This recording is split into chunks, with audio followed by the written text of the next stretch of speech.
following podcast is a production of Radio Felician, the voice of Felician University and the home of alternative rock done right.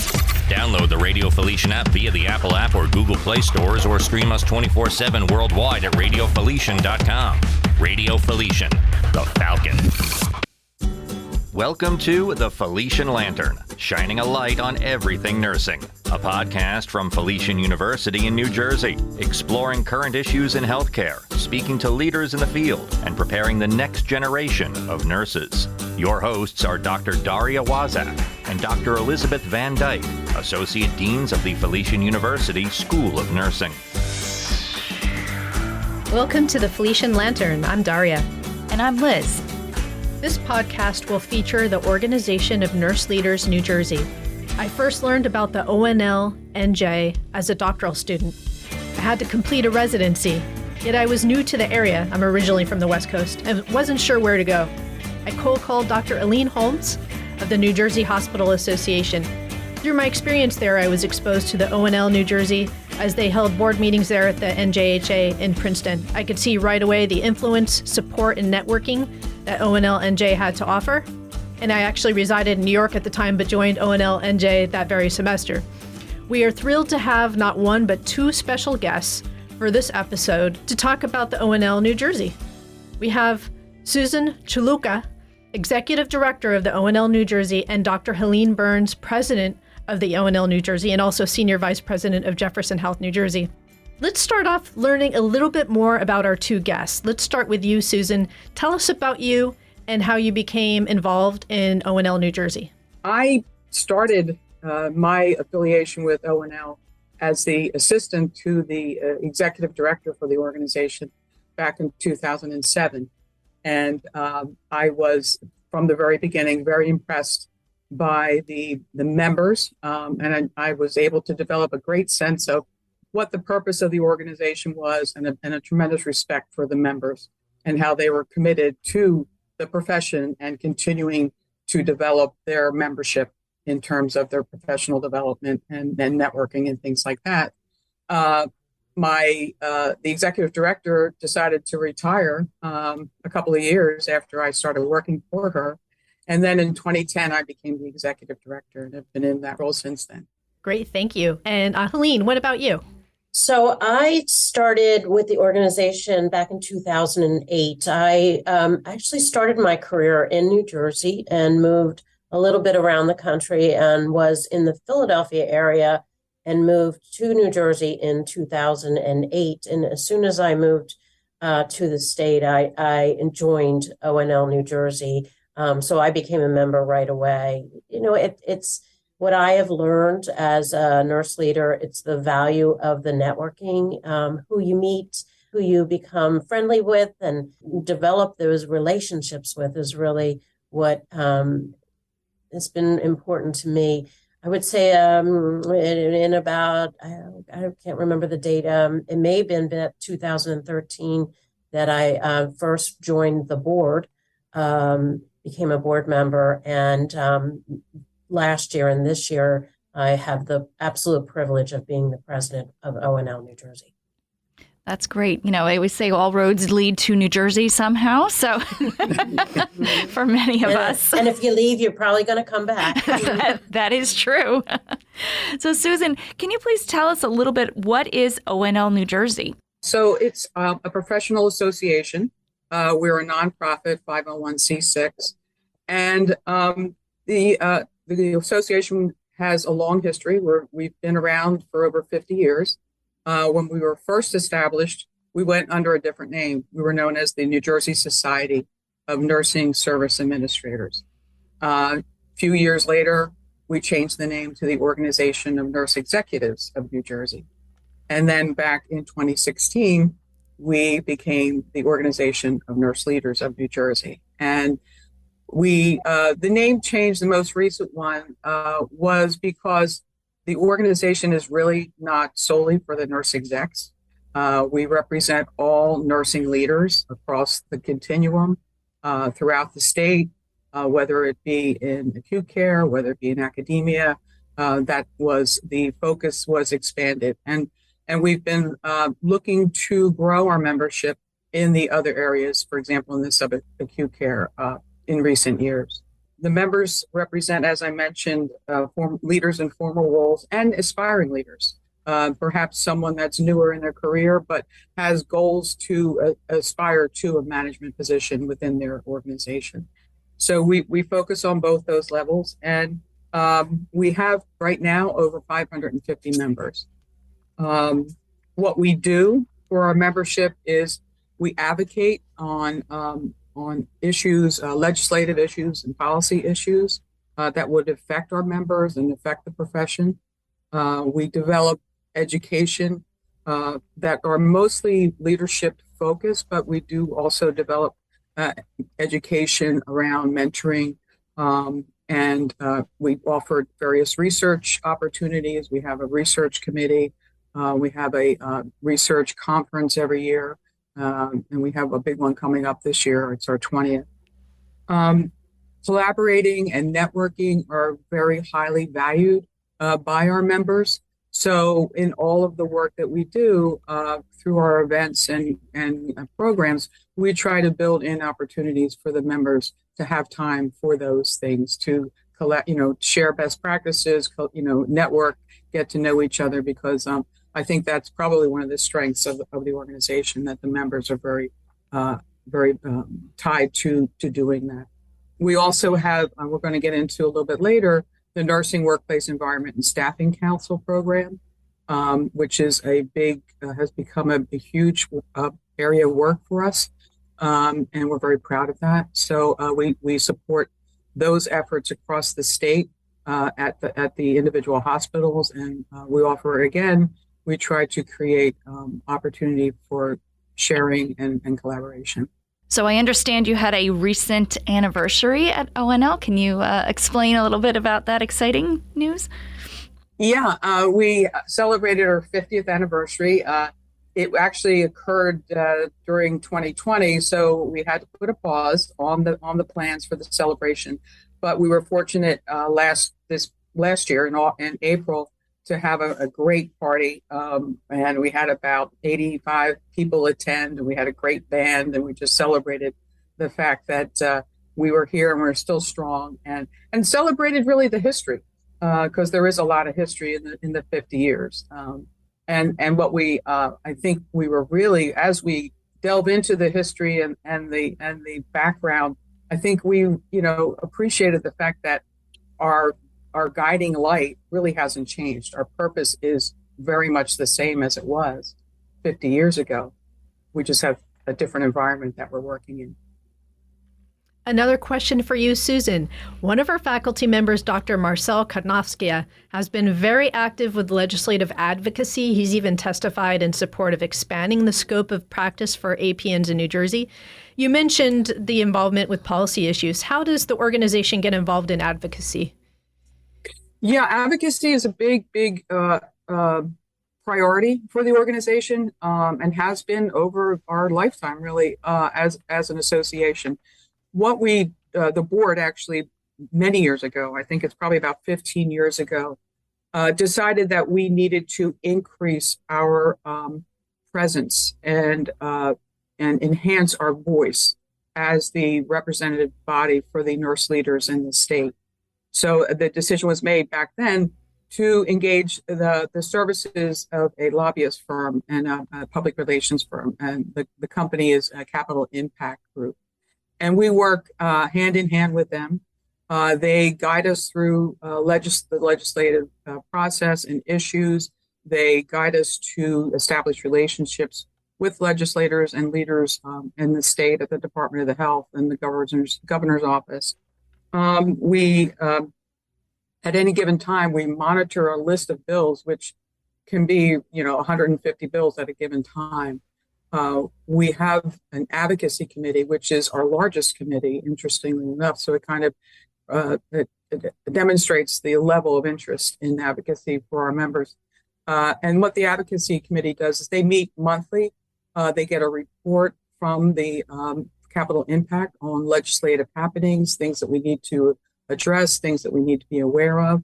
And going back to the list of priority bills that we monitor, we develop a priority list. We narrow it down to maybe 6 to 10 bills that we will monitor very closely during a legislative session. And then the committee also will develop white papers. Members of the committee will testify in Trenton when a bill is being heard in the respective committee. And then probably, even more importantly, we keep our members informed as to what is happening and issues that they need to be aware of. This is the Felician Lantern, shining a light on everything nursing. So I want to circle back a little bit. We were talking about staffing councils and the working environment, Helene. There's many important initiatives and activities that our nursing students and nurses at all levels should be aware of. So tell us a little bit more about that, and I think it really helps to tap into leadership at all levels, whether you're in nursing school, whether you're bedside nurse, reaching and expanding out to more subacute care facilities within New Jersey, and all the way up to the, to the high executive level. So tell us a little bit more about those initiatives, please. I think the organization started 50 plus years ago as nurse administrators, and really has evolved into nurse leaders. And nurse leaders are at the bedside. Nurse leaders are in management positions, and nurse leaders are in all kinds of venues of healthcare now, whether that be acute care or long-term care or ambulatory services. So we've really tried to expand and invite many to join our membership, because a nurse leader is everywhere. We're very proud of, for example, we have a yearly conference called the Aspiring Nurse Leader and New Nurse Leader. And someone who thinks they may have an interest in leadership can attend one of those programs and find out what it's about. So, it's for us as an organization very important that we provide education to anyone who has an interest in leadership. And then to build on that, can you just give us a little bit of information about your mentorship mentoring program that you have?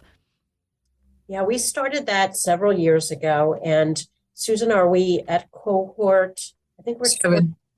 Cohort 7 we're starting. Really an interesting concept that we started in the state. We've actually received a AONL, American Organization of Nurse Leaders Affiliate Award for our work several years ago.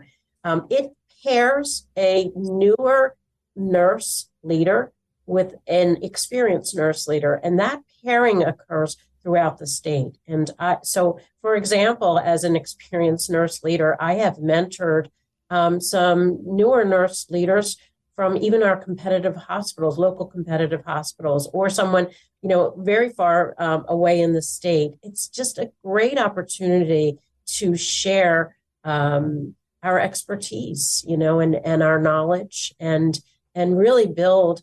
Our goal is to build our leadership community in the state, not just within our own walls of our buildings.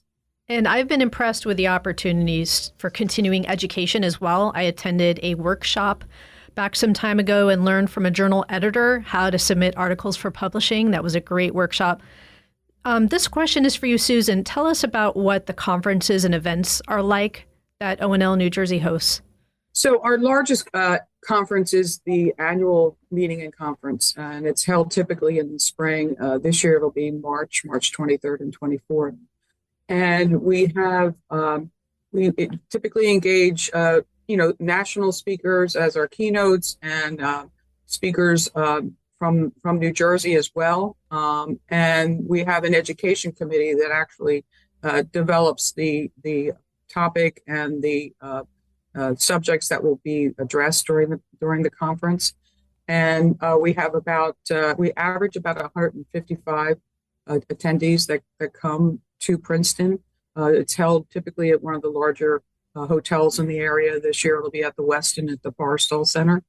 And as well as the education, we build in opportunities for breakout sessions through rapid fire sessions where members can break out into smaller groups and get to share some of what they're doing and get to know each other a little bit. And then we have the annual award ceremony that Helene referred to a few moments ago, where we have about 300 attendees come to the beautiful setting in Monroe at the Boers Gate Country Club. And the theme is celebrating nursing leadership in New Jersey. And we give awards, 11 awards in various categories to the nurse leaders in the state. We typically begin the meeting with sort of an motivational, inspirational message from a speaker. And then we open up the award ceremony, and the president is the moderator for the presentation. So it's a really, really uplifting, upbeat event. It gets everyone certainly ready for the holidays, and we look forward to it every year. So those are the two big in-person events that we've had. And the pandemic really made us pivot and know that we still had to provide education for our members. So we've developed several different programs that we deliver virtually. They're held live, but they are delivered virtually. So, for example, the Aspiring Nurse Leader program that Helene mentioned also earlier, we get a really good turnout, and it's something that I think is of great interest and value. And then we have the Research Day Conference, and we have the something that we started about 3 years ago. We took over from Sue Weaver, Dr. Sue Weaver, who has a very big passion for the administrative supervisor and the need to provide education and professional development. We took over the program that she had established a couple of years, and so ONL now is the provider for that. And so we have an administrative supervisor conference, which is also very well attended, and that's held virtually as well. Just to add to that, our education committee that really does a lot of the planning for all of our educational offerings, we think a lot about, not everybody can go to a national conference, the expense. And so we want to bring things locally in the state. And so we think about, what is the national issue and who can we bring to our state to talk about what's happening nationally and how does it affect us in the state and then locally, in our organizations. Yeah, I can see how powerful that is to take something that nationally you would experience, but then just bring it onto the local level.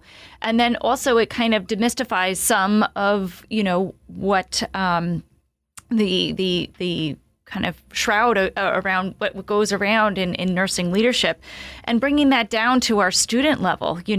What does ONL New Jersey help to aspiring nurse leaders, even those that are perhaps in nursing school right now? They're president of the SNA or treasurer, or do something. How can we take that spark and help to expand that even at this level? Well, I think that by offering these opportunities through our programs for them to attend, I think just being able to meet some of the leaders across the state is really very valuable to students who want to maybe make a connection or maybe understand what's happening from that the managerial level, and maybe make some establish some relationships that maybe they could find a mentor that would help them guide them through their career. Yeah. And also, when people are in school, if they have, particularly we see this in more the master's programs and above, when they're in their practicums, finding out, is that person part of ONL New Jersey? We have all kinds of committee meetings and board meetings, and we have an open session in our board meetings that would be open for students. We have committees that students could listen in on and kind of find out what it is that we are and what do we do, in addition to offering the ability to attend some of our programs. So I think that's a really great reasons why nurses should join ONL New Jersey, at the student level. What are some other reasons why they should join ONL New Jersey? I think just finding out what we're about and what we're doing, and keeping abreast of what we're paying attention to. Legislation in the state is very active right now, and you talked about it earlier, but there is a pending bill to expand APN practice, which we are very much behind. We do a white paper. We do a statement as to, bills that we support, or if we don't support a bill, why we wouldn't support a bill. And just being able to know what's happening in the state, if that legislation for APNs does pass, that will provide more access for individuals in our communities. So, that to me is a wonderful thing to be behind. It's the networking that I love the most, and I find the most value. And I think even a student would find that as a value, getting to a conference and meeting all the different people. To me, that's how, we really get stronger as a community in nursing. It's so valuable, especially, being able to network with someone who could potentially be, somebody that you look up to in your career, and just have that, ability just to be able to have that conversation is so powerful. You're listening to the Felician Lantern, shining a light on everything nursing. Susan, what are some of your upcoming events and activities? So the first, as I mentioned earlier, the big one is March 23rd and 24th. It's our annual conference, and it's going to be in Princeton, held in Princeton. The registration is open on our website, ONL-NJ.org. And then after that, in May, we'll have our 20th annual Research Day conference. That will be a live virtual event. And then in June 16th, we will have our live virtual mentoring education program. And this is specifically for anyone that wants to be a part of the next mentoring cohort, which we plan to launch in the fall. They will be asked to attend this education, although it will be open to anyone that's interested in it. But it's really what the purpose is, to lay the foundation for the mentoring program in the next cohort. So that everyone that comes into the cohort has a good a background of knowledge that will help them and enhance the relationship of the mentor-mentee once they start in the cohort. So that's June 16th is the education. The Administrative Supervisor Conference is planned for the fall. Again, this is a virtual live event. The date is September 14th. And then we have our annual Aspiring Leader and the Aspiring Nurse Leader Program in October 26th. And then December 1st is our annual awards meeting, which will be in person at Forsgate. So I think we have quite a list of programs that might appeal to most, almost anyone. What would you suggest if one of our listeners would like to join? How should they go about doing that? Check out our website, ONL-NJ, ONL-NJ.org. .org, yeah. Mm-hmm. Yes. Right. And the website will give them, information about the committees. We have 11 committees.